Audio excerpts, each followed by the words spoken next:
Our last presenter is Jan Quinet.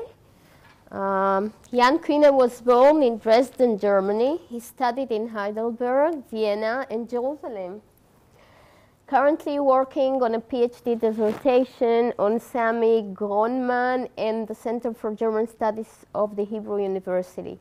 His main research interests are European history and cultural studies with a focus on intercultural relationships, especially German Hebrew, German Jewish, and German Israeli relationships. And the title of his presentation is Searching Through Believers, the Jewish, Christian, and Muslim Reception of G.E. Lessing's Nathan the Wise. Nathan the Wise is, you could say, an inversion of Shylock of the Merchant of Venice. Shylock loses his daughter to the Christians, and Nathan the Wise gains a daughter from the Christians after his 7 sons and his wife were slaughtered by the Christians. And Shylock is very much the alter ego of Nathan the Wise. I don't know if you're familiar with the Ngram viewer of Google Books. It's a service provided by Google Books, and you can search all books that were scanned with text recognition by Google. It's a corpus of about 5 million books, and I assume that the German corpus of books is smaller. But you can see here, it begins in the year 1800 and it ends in the year 2000. And the red curve shows you the popularity or the mentionings of Shylock in German books. And here you can see that major increases in the popularity of Shylock, they correspond to major waves of anti-Semitism. You have here 1880, the Vormärz, and of course Nazi Germany. And you can also see a rise of popularity in Nathan the Wise. And I want to draw your attention to this phase, which starts in the 1960s. And here, for the first time in the history of Nathan the Wise and the Merchant of Venice, Nathan becomes more popular for a period longer than 20 years, and eventually merges again in the year 2000. So we're going to see why is that and what reason that may have. Since some of you are not familiar with Nathan the Wise, and central to understanding Nathan the Wise is the ring parable, which is at the center of the play. And Nathan, it is a parable, a metaphor for German, Jewish, Christian, Jewish, and Muslim relationships. This metaphor has a long tradition. This legend about the 3 rings, it apparently dates back to the 8th century, as a research by Iris Chagrir revealed. And through various transformations, it entered Europe through Italy, through the Decameron by Boccaccio. And Lessing was inspired by this legend.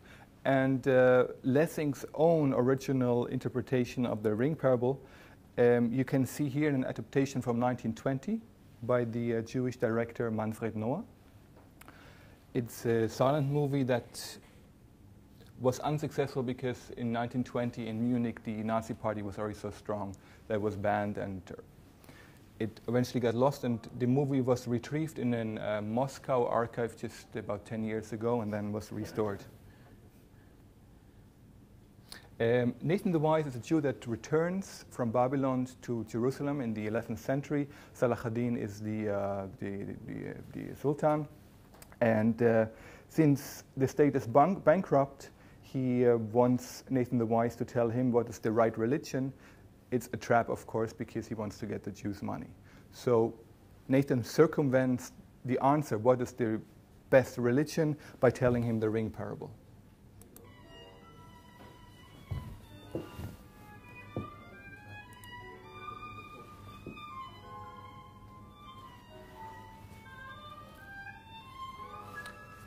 Nathan the Wise is played by Werner Krauss, a very ambivalent actor. He starred in Weiterland Süd Süß, under the Nazis, and here he plays Nathan the Wise. He also played Shylock 1 year later in his movie by Fellner.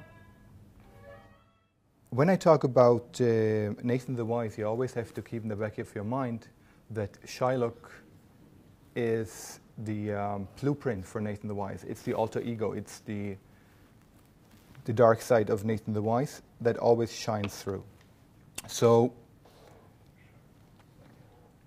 Moses Mendelssohn once called Nathan the Wise, called Lessing a prophet, and Theodor Fontane, which is the most important representative of German poetic realism, called Nathan the Wise a gospel of tolerance. As these terms already indicate, the over 200-year-long reception of Lessing's theatre play Nathan the Wise in Germany bears religious connotations. Nathan was and still remains a source of belief. We may ask, who were these believers and what has become of them? Who believed in Nathan and Lessing, and why? Who still does? Central to Nathan the Wise is Lessing's adaptation of the Ring Parable. It stands at the end of a reception history that dates back into the 8th century and has its roots allegedly in Persia, according to a research conducted by Iris Chakrir. Through various transformations, this legend of the 3 rings entered Europe through Boccaccio's Decameron in the 14th century and became eventually also the source of Lessing's inspiration.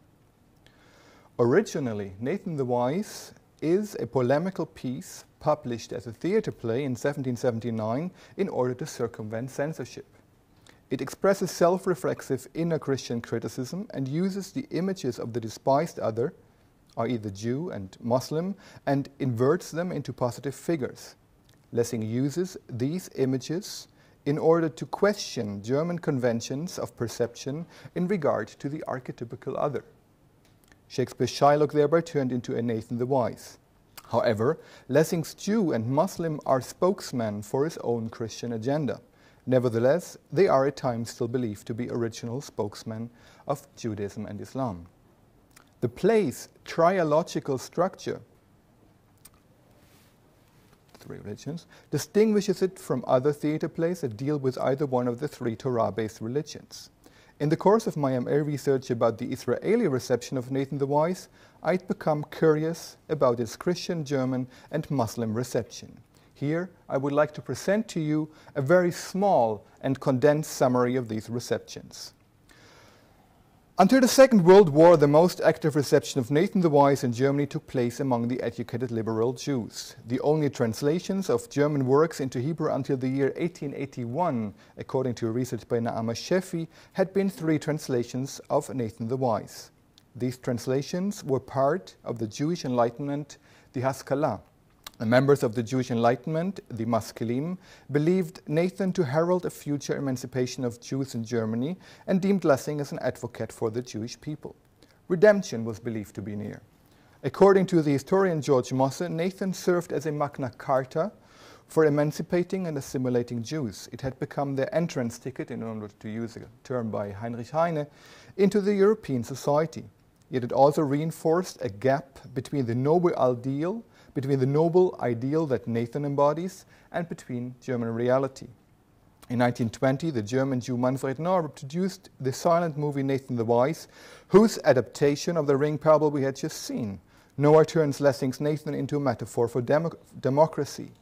In his adaptation, Nathan receives the original ring out of the hands of the people. 13 years later, in 1933, the Nazis had risen to power. Nathan was indicted, and the Jüdischer Kulturbund, a forced concentration of Jewish artists, opened its program with Nathan. This production foreshadowed the isolation of Jews in Germany to come. Nathan was left alone on stage after the curtain had fallen, and the Jüdischer Kulturbund had to close in 1941 when its last remaining members were deported into the concentration camps. After the Second World War and the Shoah, the Deutsches Theater in Berlin reopened its curtain in September 1945, with a production of Nathan the Wise, directed by Fritz Wisten.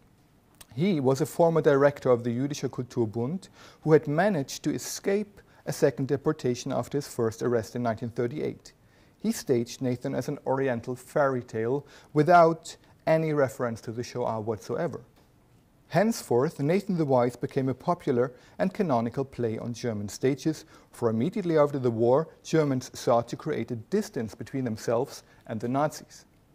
Originally, Lessing's non-Jewish German contemporaries, however, had been less interested in Nathan the Wise than in Lessing's previous works, which marked direct and indirect contributions towards a national German culture, the creation of a unified German culture and national identity.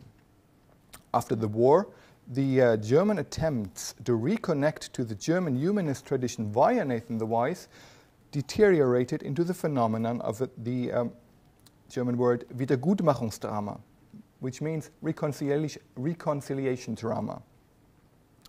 Nathan provided on stage for Germans a comfortable and forgiving positive Jewish image, which on stage also served to dissimulate Jewish absence. Only in the 1970s did Germans begin, among them Jewish theater artists, to criticize and deconstruct this stage convention. I'm basing this part of my talk on a research by Anat Feinberg. One of the initiators of this change had been the Jewish artist Peter Tzadek, who with his production of The Merchant of Venice in 1973 reintroduced Nathan's alter ego Shylock. So one was trying to balance out those two very contrary Jewish images, which stand at each extreme of a spectrum of stereotypes towards Jews. On one hand, you have Shylock, the negative image, and Nathan as a positive image. And in the 70s, both images began to be balanced out. One was discovering the average human being and also the average Jew, because Nathan the Wise is very much an ideal of a superhuman person that is able, after his whole family has been has been slaughtered, to forgive after 3 years of mourning. And on the other hand, Shylock, another very extreme figure. So in the 70s, very much the beginning of this phase where Nathan the Wise becomes more popular than Shylock. Germany is discovering the average human and the average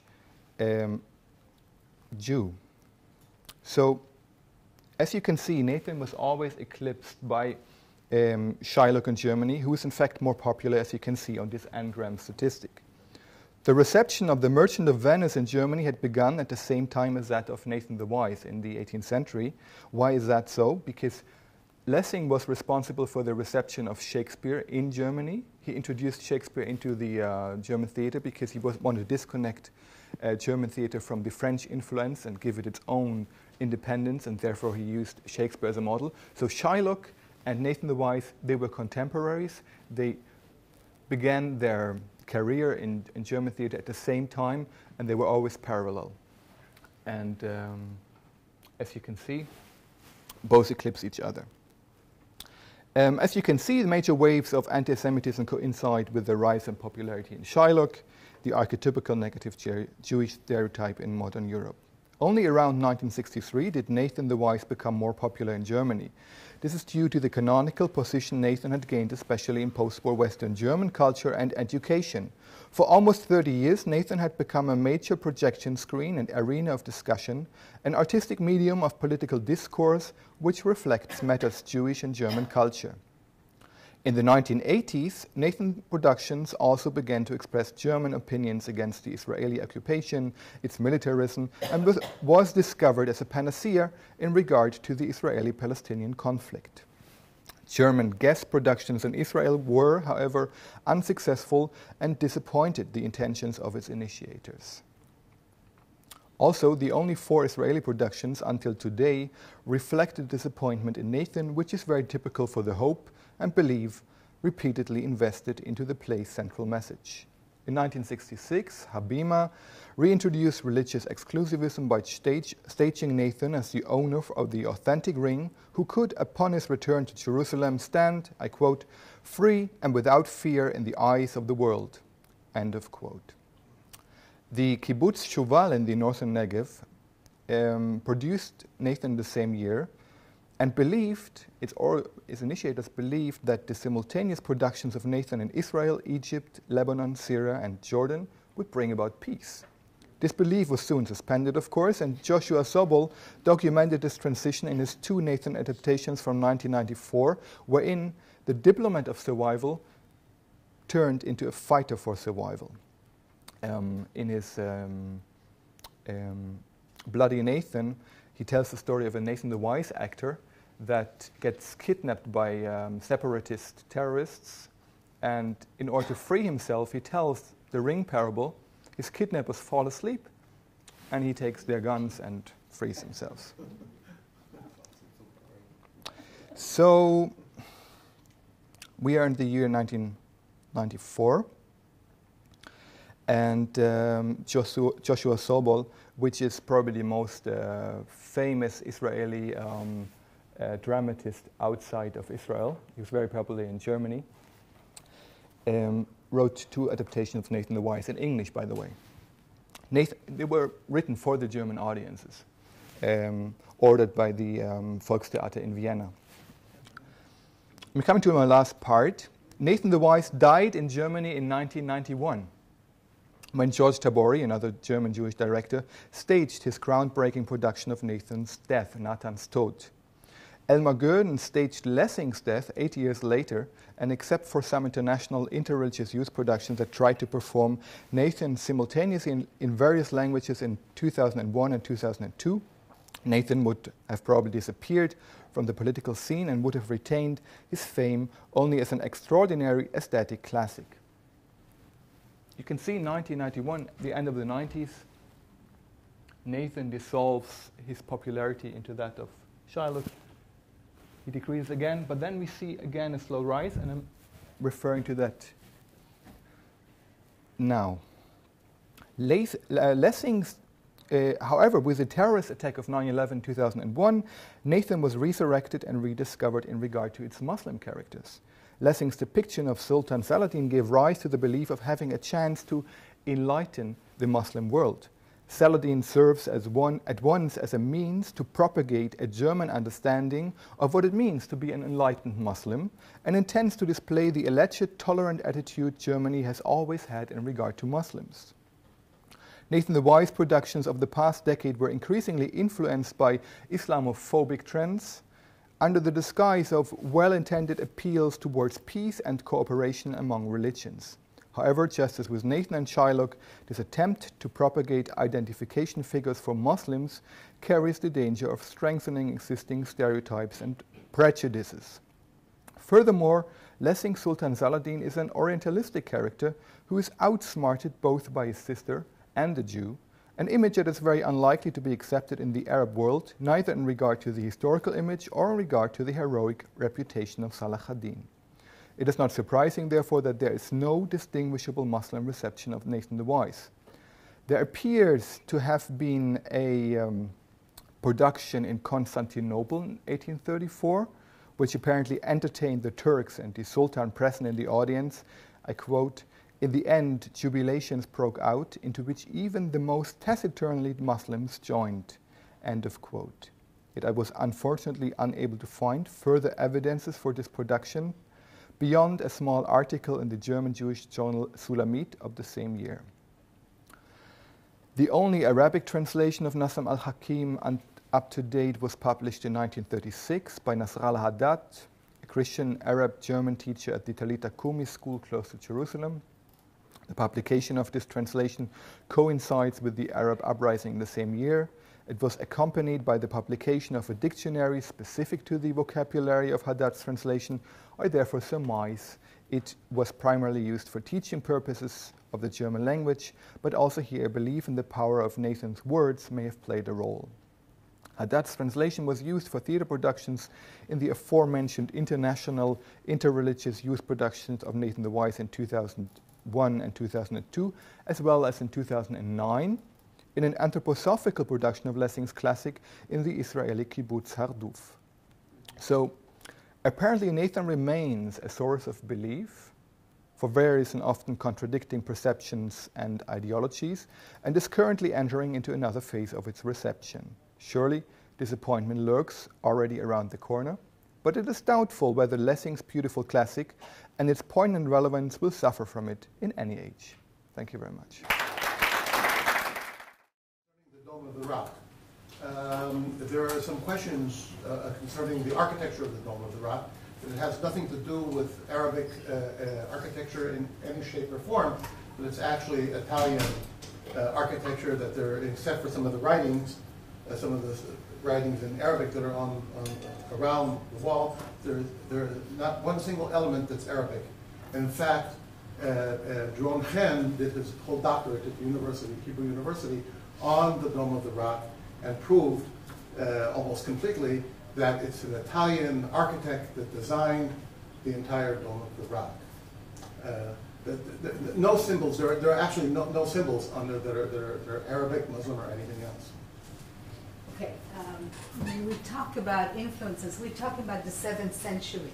Mm-hmm. And it's known that there were Byzantine structure of the dome, mm-hmm. and that he wanted to imitate that.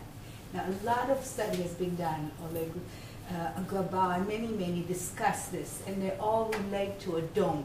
And there is a dome in many Arabic structures. I mean, we have in Damascus and every place, but the 7th century, this was copied from the structures that were in existence in the Byzantine world. Mm-hmm. Now, I didn't refer necessarily to the dome itself. Oh, well, I'm talking about the dome. Oh, okay, if you're only talking about the dome. Yeah, I'm talking about the dome. Okay. The dome is, and the octagonal shape, because we have in San Vitale, there is the church, meaning the dome and the octagonal shape was a copy of what existed in the 7th century in Byzantine art. Right, which has nothing to do with Arab art or Muslim art or anything else.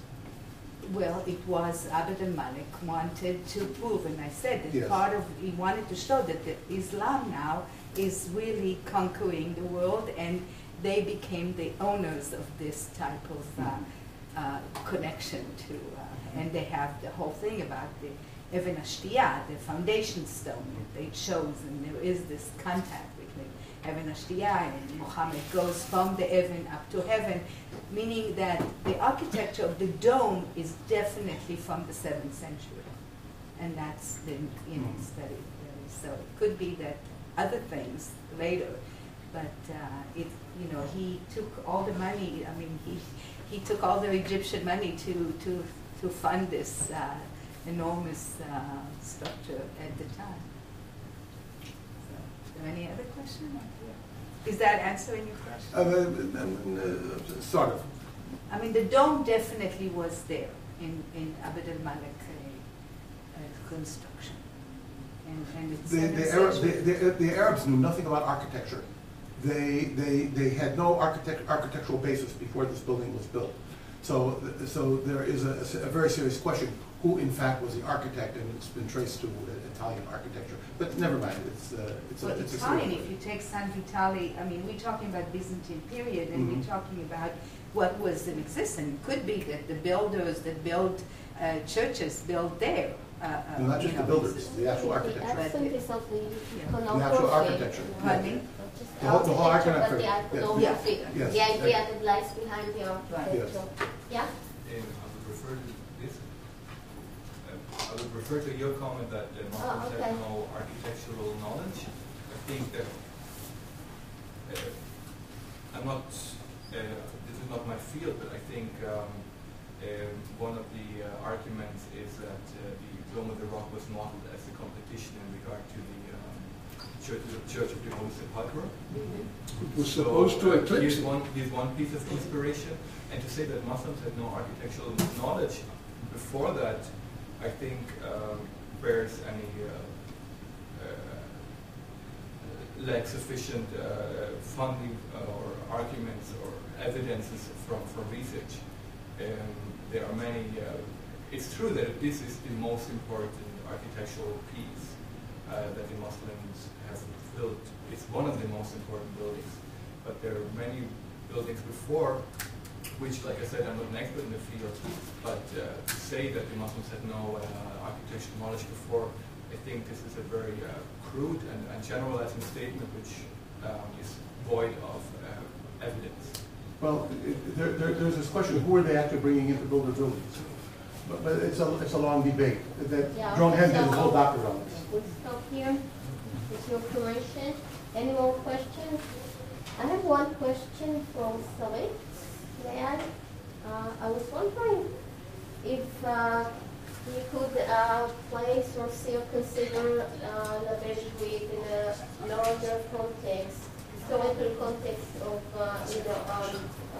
gender power relations, in which engaging in a relationship with people consider, like for example, I'm thinking about the white and black relationship during before slavery was abolished, when the master could always lust after a black woman and have sexual relation. That was considered okay, but vice versa. A white woman having relationship with a black, the black would be slaved, and the women could be damaged goods for eternity. So wouldn't that apply also to what you consider what you were describing? It's an interesting point that I did not have in mind to research, but since you've mentioned that, it reminds me of something else. I'm writing a book about Ethiopian theater in Israel, and I just come across the statistics that about 15% of Ethiopian brides marry what so-called Farangi, white Israelis, but not the other way around. So maybe it would be interesting to really check in a broader gender-oriented context. Mm-hmm. I did not have it in mind, but I might do it. Okay, thank you, everyone, and have a pleasant day.